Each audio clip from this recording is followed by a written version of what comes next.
Mummy जी 2 साल हो गए मैं मायके नहीं जा पाई, क्या मैं थोड़े दिन जाकर आऊं? देखो रेखा, अगले साल चले जाना।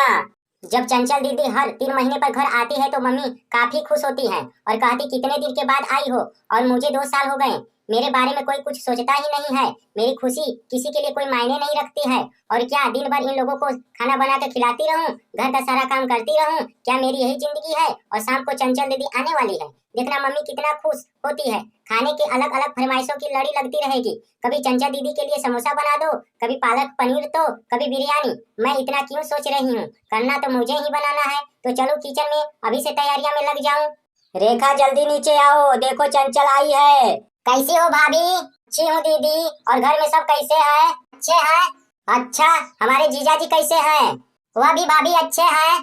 अच्छा दीदी आप बैठो, मैं नाश्ता बनाकर लाती हूँ।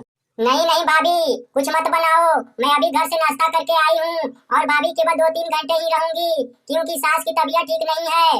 आपके जीजा जी उन्हें लखनऊ दिखाने गए हैं, तो वे बोले तुम अकेली यहाँ क्या करोगी, एक काम करो तुम अपने मायके जाकर सबसे मिलकर चली आओ। सो मैं आ गई।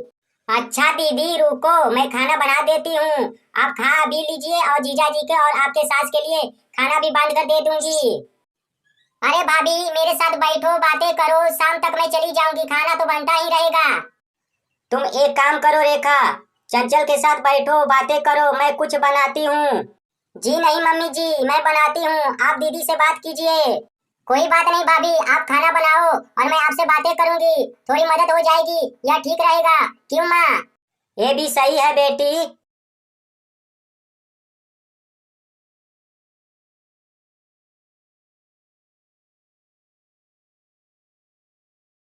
उसमें क्या, तुम भी चली जाओ। देखो रेखा, दीदी भी कहाँ आ पाती है। जब सरहद जीजा जी अपनी माँ को लखनऊ डॉक्टर के पास दिखाने ले जाते हैं तभी मिलने आती है। तो इसका मतलब है मैं कभी नहीं जा सकती अपने मायके? ऐसा तो मैंने नहीं कहा रेखा। अच्छा तुम शांत रहो, मैं कल माँ से बात करता हूँ, तुम अपने मायके चली जाना। ठीक है, तुम तो रहने दो, अब गुस्सा करने लगे, अब सो जाओ। चंचल की माँ, ये बताओ कि बहू और बेटी में क्या फर्क समझती हो? मम्मी जी का इस पर क्या जवाब होगा, चोरी से सुनते हैं मम्मी जी क्या बोलती हैं। बेटी कैसी भी हो पर मीठी होती है, बहू नमक की तरह नमकीन होती है। सासू माँ का इतना भी ख्याल रखती हूँ तभी नमक की तरह नमकीन बोलती हैं।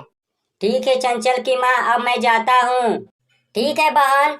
रेखा, एक गिलास पानी लेकर आओ। जी माँ जी, लेकर आती हूँ। आज तुम्हारे चेहरे पर मुस्कान नहीं है, सरजू ने कुछ बोला क्या? कुछ नहीं मम्मी जी, आवाज में दर्द था। नहीं तुम बताओ रेखा, क्या हुआ है?